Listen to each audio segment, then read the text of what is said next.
নমস্কার, বাংলা বাজারে সবাইকে স্বাগত। আমি অনিকেত চট্টোপাধ্যায়। শুরু করছি আমাদের অনুষ্ঠান মতামত। আজকের শীর্ষক আরশোলাদের চটালে 29-এর আগেই কিন্তু সরকার পড়ে যাবে।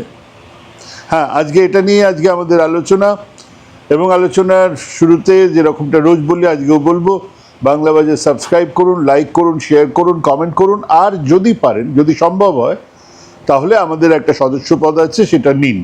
সেটা নিলে আমাদের খানিকটা সুবিধে হয়। আর আমাদের আজকে শনিবার রোববার এই দুদিন খুব দরকার, না পড়লে জিরো আওয়ার হবে না, সেটা আগেই আমরা বলেছিলাম। কাজেই আজকে আমাদের জিরো আওয়ার নেই। এই হচ্ছে কি আমাদের ঘোষণা। এবারে শুরু করছি আমাদের অনুষ্ঠান মতামত। মতামতের শীর্ষক আরশোলাদের চটালে 29-এর আগেই সরকার পড়ে যাবে।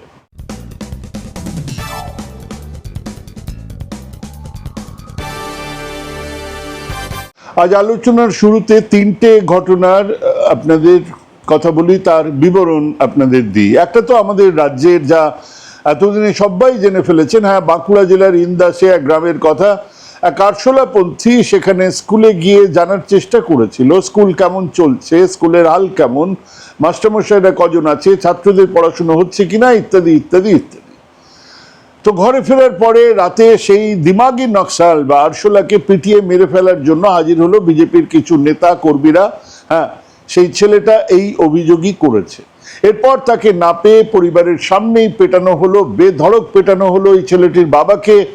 একজন দিমাগি নকশালের জন্মদাতার একজন আরশোলাকে লালন পালন করে বড় করার খেসারত দিতেই হবে। সেই মানুষটা এখন কবরে। আর ছেলেটি মাথা উঁচু করে বলেছে, আমাকে কোনো কম্পেনসেশন দিতে হবে না, আমার বাবার নামে একটা স্কুল করে দাও। মুখ্যমন্ত্রী এখনো এই ছেলেটার সঙ্গে কথা বলেননি, কম্পেনসেশনের কোনো কথা হয়নি, ফোনও করেননি। কম্পেনসেশনের বদলে এই প্রস্তাব নিয়েও কিছু বলেননি। কেন বলেননি? ও হ্যাঁ, বলতে গিয়ে ভুলে গেছি বলতে, যে ছেলেটা সংখ্যালঘু সম্প্রদায়ের একজন, সেই জন্যই কি জানি না। কিন্তু এটা তো একটা সুযোগ ছিল শুভেন্দুবাবুর কাছে একজন সবার মুখ্যমন্ত্রী হয়ে ওঠার। তিনি হলেন না বা হতে চাইলেন না। এবারে দ্বিতীয় ঘটনায় আসি। এই আরশোলাদের অন্যতম এক নেতা আশুতোষ রাঙ্কা বেশ কিছু সঙ্গী সাথী নিয়ে গিয়েছিলেন রাজস্থানের এক প্রত্যন্ত অঞ্চলে এক স্কুলে। সেখানে গোয়াল ঘরে, মোষের তবেলা যেটাকে বলে ওরা, সেখানে স্কুল চলছে, এটাই ছিল অভিযোগ। তো তারা সেটাই দেখতে যাচ্ছিলেন যে সত্যি নাকি একটা স্কুল চলছে মোষের তবেলাতে, গোয়াল ঘরে। গ্রামে ঢোকার মুখেই তাদের বেধড়ক মারা হয়েছে, গাড়ি ভাঙচুর করা হয়েছে। কিছুক্ষণের মধ্যে এক ন্যাশনাল মিডিয়াতে আমরা দেখলাম অভিযোগ 100% ঠিক। স্কুল ভেঙে পড়ে আছে, তার দরজা বন্ধ করে দেওয়া আছে, লিখেই দেওয়া আছে বাইরে যে স্কুলে ঢোকা যাবে না। পাশেই এক গোয়াল ঘরের বাইরে একটা উঠোনে বসে একটা স্কুল চলছে। ওই রাজস্থানেই শিক্ষামন্ত্রী আগে ঘোষণা করেছিলেন যে ওই স্কুল দেখা ইত্যাদি চলবে না। স্কুল বিল্ডিং এ ঢুকতে গেলে আগে থেকে পারমিশন নিতে হবে। ওটা স্কুল বিল্ডিংই নয়, অতএব কার কাছ থেকে পারমিশন নেওয়া হবে তাও জানা নেই।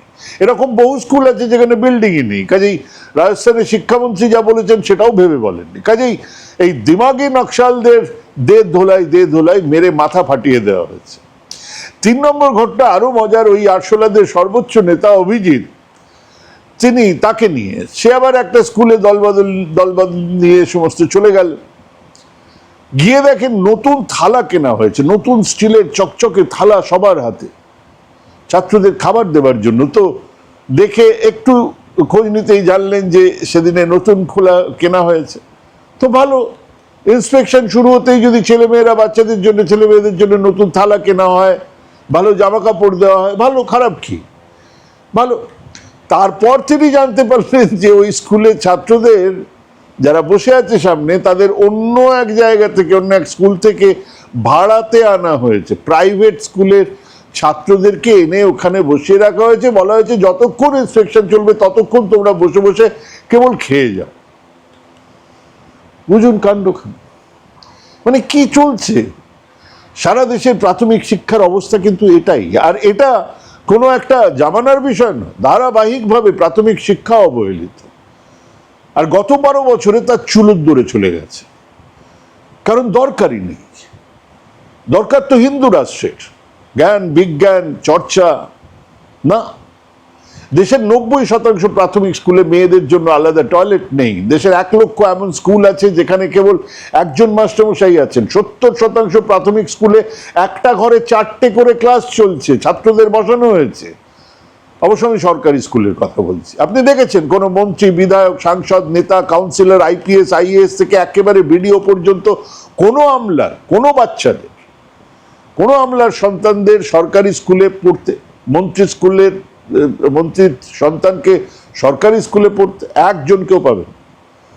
মন্ত্রীদের সন্তানরা তো দেশে পড়াশুনোই করেন না, সবাই বিদেশে। তাদের অনেকে আবার দেশের নাগরিকও নন। এদিকে দেশপ্রেম আর জাতীয়তাবাদের ঢেকুর ওঠে তারা কথা বললে। 750% সম্পদ বাড়ছে আদানিদের, আম্বানিদের হাতে দেশের 8% সম্পদের ভাগ। সেমিকন্ডাক্টর আর মাইক্রোচিপ তৈরি হবে টাটাদের প্রকল্পে 58,000 কোটি টাকা ভর্তুকি দেওয়া হয়েছে। তারা তো খুব গরিব, তাই এই ভর্তুকি তাদের দরকার। কিন্তু শিক্ষার বাজেট কমে যাচ্ছে। প্রাথমিক শিক্ষা তার কথা যত কম বলা যায় তত ভালো। পিএম কেয়ার ফান্ডে 8,452 কোটি টাকা পড়ে আছে। হ্যাঁ, এটা এই বছরের হিসেব। গোটা বছর সেখান থেকে মাত্র 87 লক্ষ টাকা খরচ হয়েছে। কেন? দেশে লক্ষ লক্ষ স্কুলে মাস্টারমশাই নেই, জল নেই, টয়লেট নেই, মাস্টার নেই। পিএম কেয়ারের টাকা সুদে বাড়ছে। কার ভোগে লাগবে? কোন ঝোলা নিয়ে কে সেই টাকা নিয়ে কেটে পড়বে? কিসে খরচ হবে? জানিয়ে দেওয়া হয়েছে সেসব তথ্য নাকি দেওয়াই যাবে না। কার বাপের টাকা কেউ জানে না। আগে বলেছি, আবার বলছি, 1991 এর রিফর্মের সময় থেকে আজ পর্যন্ত এই শিক্ষা খাতে ব্যয় বরাদ্দের শতকরা হিসেবটা দেখলে বুঝতে পারবেন দেশটা কোন দিকে চলছে। দেশের নেতৃত্ব, দেশের রাজনৈতিক নেতৃত্ব দেশকে কোন দিকে নিয়ে যাচ্ছেন। শিক্ষা দপ্তরের বাজেট বরাদ্দ 2009-10 ছিল 3.8%। 2009-10, 13-14 সেটা বেড়ে হয়েছিল 4.8%। বাপের ভাগ্যি 3.8% থেকে 4.8%। বিরাট না হলেও বৃদ্ধি। এরপর থেকে মোদীজির আমলে এই বরাদ্দ লাগাতার কমেছে, লাগাতার। এখন এটা এসে ঠেকেছে 4.8 থেকে 2.5%। মানে যে সময় মোদীজি সিংহাসনে বসছেন সেই সময় শিক্ষা দপ্তরে মোট জিডিপির ব্যয় হচ্ছে 4.6%। এখন 2.1% কমে 2025-26-এ 2.5%তে এসে ঠেকেছে। কেন? আমাদের শিক্ষা বিরাট উন্নতি হয়ে গেছে বলে এই ব্যয় বরাদ্দ কমানো হলো? তা তো নয়। তাহলে জনসংখ্যা বাড়ছে, শিক্ষার চাহিদা বাড়ছে, কিন্তু শিক্ষার বরাদ্দ কমছে। পরে বলছি সেই আসল কারণটা। এবারে আসুন স্কুল শিক্ষা এবং সাক্ষরতা দপ্তরের ব্যয় বরাদ্দের হিসেব। 2009-10 ছিল জিডিপির 2.4%। 13-14-তে হলো 3%। এরপর থেকে লাগাতার কমে 2025-26-এ মানে 25-26-এ জিডিপির 1.4% খরচ করা হচ্ছে। উচ্চশিক্ষা দপ্তরের ব্যয় বরাদ্দ ছিল 9-10-এ জিডিপির 1.4%। 2014-তে বেড়ে 14-15-তে বেড়ে 1.6%। তারপরে আবার কমে গেছে। এখন খরচ করা হয় জিডিপির মাত্র 1%। Ministry of health and family welfare, স্বাস্থ্য পরিবার পরিকল্পনা মন্ত্রকের জন্য 9-10-এ বরাদ্দ ছিল 2%। 2014-তে কমে 1.9%। 2025-26-এ 2%। মানে একই জায়গাতে দাঁড়িয়ে আছে। এবার আসুন একটা অন্যদিকের হিসেব দেখা যাক। Ministry of road transport and highways 2009-10-এ বরাদ্দ ছিল জিডিপির 1.8%। 2014-তে একই জায়গায় ছিল, এখন সেটা বেড়ে হয়েছে 5.8%। স্কুল নয়, শিক্ষা নয়, রাস্তা তৈরি করো, বড় বড় গাড়ি যাবে হুস হুস করে। এটাই উন্নয়ন। 3 গুণ বেড়েছে। গবেষণা খাতে আমাদের ব্যয় যে দেশের জিডিপির 0.64%, চীনের প্রায় 2.5%। জিডিপির তাদের 2.5% তারা খরচা করছে গবেষণায়। আচ্ছা, সড়ক পরিবহনে বরাদ্দ 3 গুণ বাড়লো। প্রাথমিক স্কুল শিক্ষা, উচ্চশিক্ষা, পরিবার পরিকল্পনা ইত্যাদি, পরিবার কল্যাণ ইত্যাদিতে বাড়লো না কেন? স্বাস্থ্য খাতে বাড়ছে না কেন? কারণ এখানে সেই জায়গাটা নিচ্ছে বেসরকারি সংস্থা। বিরাট ব্যবসা, বিরাট মুনাফা। সেখানে শিক্ষা বা স্বাস্থ্য হয়ে উঠছে পণ্য। মুনাফার বাজার, বড় লোক, ধনীদের শিক্ষা স্বাস্থ্যের ব্যবস্থা। আর সড়কের ব্যয় বরাদ্দ বাড়া মানে টেন্ডার। দেশের মানুষের টাকায় বিরাট বিরাট রাস্তা, ব্রিজ তৈরি হবে। সেই টেন্ডার কারা পাবে? আপনি, হরিদাস পাল। রাস্তায় যান, দেখে নিন লারসেন টুব্রো, আদানি কনস্ট্রাকশনের জামা পরে কাজ করছে লোকজন। মানে পাবলিকের টাকা তাদের ঘরে যাচ্ছে। আর শিক্ষায় সেটা সম্ভব নয়, কাজেই সেখানে বরাদ্দ কমে যাচ্ছে, বাড়ছে বেসরকারি বরাদ্দ। ঠিক সেই জায়গাটাতেই হাত দিয়েছে আরশোলারা। তারা দেশের প্রাথমিক শিক্ষার চেহারাটা মানুষের সামনে আনতে চায়। আনা উচিত, সেটা ভয় ধরিয়েছে ওপর মহলে। এই ছবি সামনে চলে এলে সরকারের মুখ লুকোনোর জায়গা থাকবে না, সরকার ছেড়ে দিন এই সিস্টেমের মুখ লুকোনোর জায়গা থাকবে না।